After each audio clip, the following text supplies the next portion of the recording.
So good morning and welcome back to our study of the book of Romans. After a brief hiatus due to a hurricane, we're now back in lesson 26 and continuing in chapter 8 of this book. Now if you've been following along, you'll understand from the start of this book that Paul has been talking about how sinful mankind has been ever since the fall of man. He has talked about the fact that we have no excuse for not understanding and believing in God and accepting the Godhead. As he put it in chapter 2, the wrath of God is revealed from heaven against all ungodliness and unrighteousness of men who suppress the truth in unrighteousness. For since the creation of the world, his invisible attributes are clearly seen, being understood by the things that are made, even his eternal power and Godhead, so that men are without excuse. But because men have not listened to God and have disobeyed his Godhead and have denied his Godhead, he has turned them over, he has gave them up to their uncleanness in the lust of their heart to dishonor their bodies among themselves. He has gave them up to vile passions and has allowed them to be turned over to a debased mind. He has actually turned his back on many of these people. So as a result, mankind's wallowing in sin, as we know from the world around us. And the only way to overcome this is to accept God's gift of grace through Christ. And this is what he's saying in the previous chapters to chapter 8. The law that he put down himself to show us our sin cannot save us. It's only by accepting the grace of God and acknowledging Christ's death and resurrection. So now he's saying this: if we are accepted by God, then we become, as he said in chapter 7, the last of chapter 7, we become children of God, and of children and heirs, heirs of God, and joint heirs with Christ, if indeed we suffer with him, that we may also be glorified together. So if we are accepted by God, if we have accepted his grace, his mercy, and have been justified by God, then we are joint heirs with Christ, both in his inheritance as ruler of creation, but also in his suffering. And this is what he's saying now in the first part of this part of chapter 8. For I consider that the sufferings of this present time are not worthy to be compared with the glory which shall be revealed in us. For the earnest expectation of the creation eagerly awaits for the revealing of the sons of God. For the creation was subjected to futility, not willingly, but because of him who subjected it in hope, because the creation itself will also be delivered from the bondage of corruption into the glorious liberty of the children of God. For we know that the whole creation groans and labors with birth pangs together until now. Now the word used for groaning in this section is stenazo, which means to sigh or be distressed because of undesired circumstances. And since the fall of man, since sin entered the world has never been what apparently God wanted it to be. And he compares this to the labors and the travails and the discomforts and the agonies that women sometimes go through towards the birth of their child. And he says that the whole creation sort of is in this type of turmoil, awaiting the coming of Christ again and the sons of God. So what he's putting down here is that the expectation of the creation awaits the next coming of Christ, the next coming of the salvation of the world.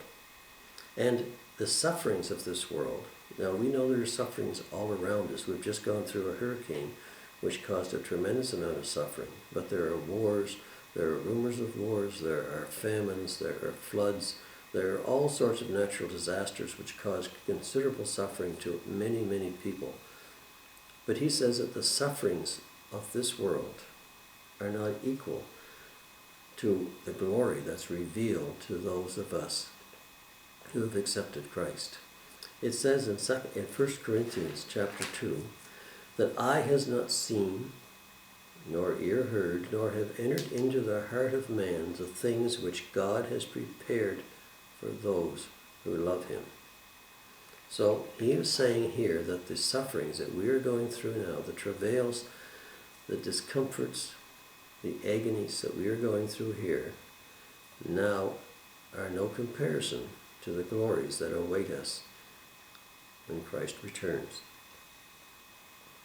It says that the creation was subjected to futility, which really refers to something that is the inability of something to fulfill the purpose for which it was created. So the world is not fulfilling the purpose for what it was originally done. It has been futile in its activities and in its ongoings since the day of creation, and it has been subject to futility, not because it itself wanted that, but because of sin which entered the world. It was subjected to futility, not willingly, but it was subjected to him, by him, because this was planned from the beginning to know who really love God, and subjected to it in the hope of the resurrection of Christ and the salvation of those who follow him. It says in Matthew 19:28, "Assuredly I say to you that in the regeneration even the Son of Man sits on the throne of his glory. You who have followed me will also sit in 12 thrones, judging the 12 tribes of Israel." What it means is that those who have accepted, who are considered sons of God, joint heirs with Christ, will sit with him as he reigns in heaven. So the idea is that this was subjected to it in the hope of what would happen in the future. Not willingly, but in futility. So the earnest expectation of the creation awaits for the revealing of the sons of God, for the creation was subjected to futility, not willingly, but because of him who subjected it in hope, because the creation itself will also be delivered from the bondage of corruption into the liberty of the children of God. So the world groans and sighs and suffers, awaiting its relief from bondage, the same way that mankind actually suffers in waiting release from its bondage as well. And this is what it says, "For we know that the whole creation groans and labors with birth pains together until now." So the world is in a sense of turmoil, it's in a sense of flux, it's in a sense of shifting. And we know that from the natural disasters, from the natural aspects of things that happen and the way the world has developed. It's not a good world in many ways. There are many problems and many difficulties. And this is really what this is referring to, that this is the birth pains, the groanings of the creation until now. So this affects everybody. Everybody goes through this. And this is the way that he is saying this, because of the sufferings of this world, however, are not equal to the glory of the world that is to come. But the whole creation right now is suffering from this type of birth pains, this type of labor, this type of travail. But everyone suffers this. But then he goes on to say, "For we know that the whole creation groans and labors from birth pangs together until now. Not only that, but we also who have the first fruits of the Spirit, even we ourselves groan within ourselves, eagerly awaiting for the adoption, the redemption of our body." We who have been accepted by God, who are considered saved, who have been with the Holy Spirit, also groan in a different way, because we can see what it would be like if everybody followed Christ, if everybody followed what the Bible said.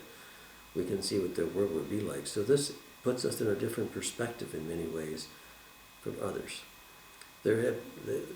God has apparently classified the world into two groups, not according to race or to sex or to color or to education or to anything other than two groups. One, those who have accepted God and Christ and have become sons of God, and those who have not, who are called the sons of perdition.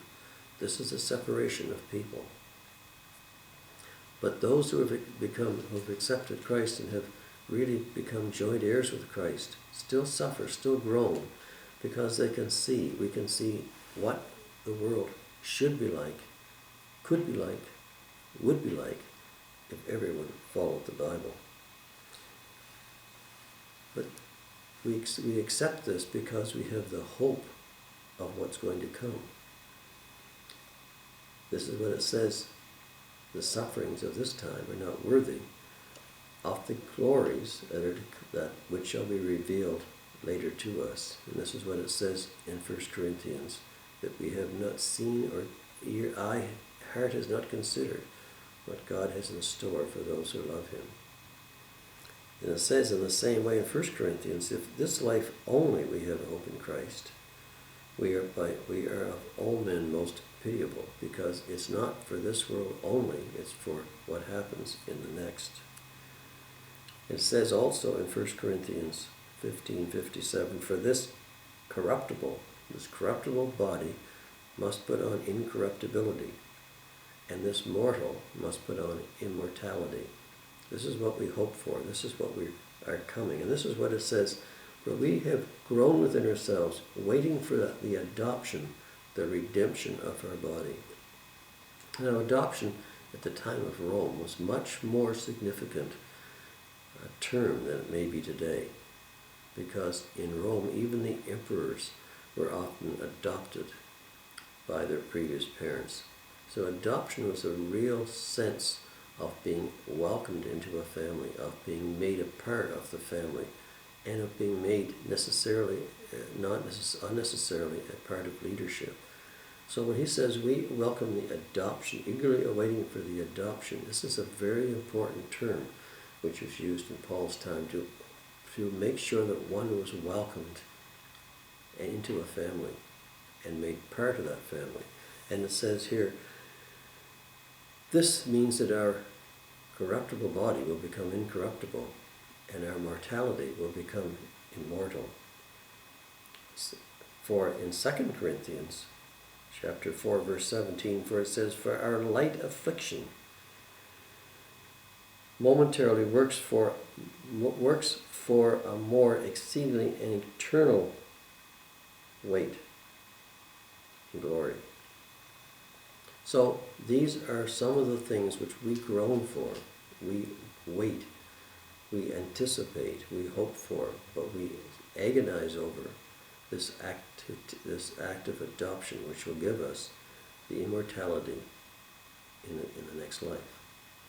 We ourselves groan within ourselves, eagerly waiting for the adoption, the redemption of our body, for we were saved in this hope. The hope that is seen is not hope, but why does one still hope for what he sees? But if we hope for what we do not see, we eagerly wait for it with perseverance. He's also saying we cannot see what is ahead of us. This is what our hope is, our expectation, our belief is. It's not just for the present day, because we see what we have in the present day. If we just hope for what we have today, it really is nothing. But it's our hope for the future. We eagerly wait for it with perseverance. So, creation groans, according to Paul, creation groans in pangs, waiting for the deliverance, waiting for its deliverance from its bondage. At the same time, Christianity waits and groans in its own way, waiting for its redemption and the promise that God has put into the Bible for us. So we await for the redemption of our body, waiting for the adoption and for our bodies to be redeemed. But in the third aspect, the Spirit within us also groans in a different way. It says the Spirit also helps in our weaknesses, for we do not know what we should pray for as we ought. but the Spirit himself makes intercession for us, with groanings which cannot be uttered. Now he who searches the hearts knows what the mind of the Spirit is, because he makes intercession for the saints according to the will of God. What he's saying is that because of our travails and our struggles and our troubles, we often don't know how, when to pray. And the Spirit within us makes intercession to God for us, even in unutterable types of phrases, and even the words which are not spoken. This does not mean speaking in tongues necessarily. It just means speaking in a way which communicates to God from the Holy Spirit to God himself. The Spirit helps in our weaknesses, for we don't know what to pray for many times, or how to pray, but the Holy Spirit helps us in doing this. The Spirit makes intercession for us with groanings, with mutterings, which we probably don't hear or maybe don't understand. Because God, who searches the hearts, our hearts, knows what the mind of the Spirit is. The Holy Spirit is God. Therefore, God knows what the Holy Spirit is, what the Holy Spirit really wants, what the Holy Spirit really says that we need. And that is because he makes intercession for the saints according to God's will. Not according to our will, but according to God's will. So in this part of the book of Romans, Paul is really saying that creation as a whole is going through travails, works, problems, difficulties, just as a woman goes through difficulties towards the birth of a child. But because of this future event, the coming of Christ, it is like a pregnancy. The woman goes through this in anticipation of the baby she's going to have. Creation goes through this because of the knowledge that it's going to be redeemed from the present bondage that it's in. Christians who believe in the resurrection of Christ and have followed Christ also go through some bondage, go through some groanings, some mutterings, difficulties, not just along with the ways that everyone does through the difficulties in creation, but also because they're longing for the redemption of their souls, for the redemption of their bodies, and the full adoption by God of them, as is promised in the Bible. The influx of the Holy Spirit is only the beginning of that. And thirdly, the Holy Spirit within us also groans and utters prayers for us that we sometimes don't understand, don't even know, but makes intercession with us, with God, for us with God, in order so that we may be known better by him, and he may know better with us, because he knows what the Spirit is talking about, referring to. We know what our spirit really wants, even though we don't ourselves know exactly how to utter it or to pray for it. And this is what he's saying in this section in Romans. The groanings, the utterances of creation, of Christianity, and of the Holy Spirit. So we'll get on to the next few verses next week in lesson 27. I hope you'll join me for that. Anyway, that's enough for today. Thanks for watching, and bye for now.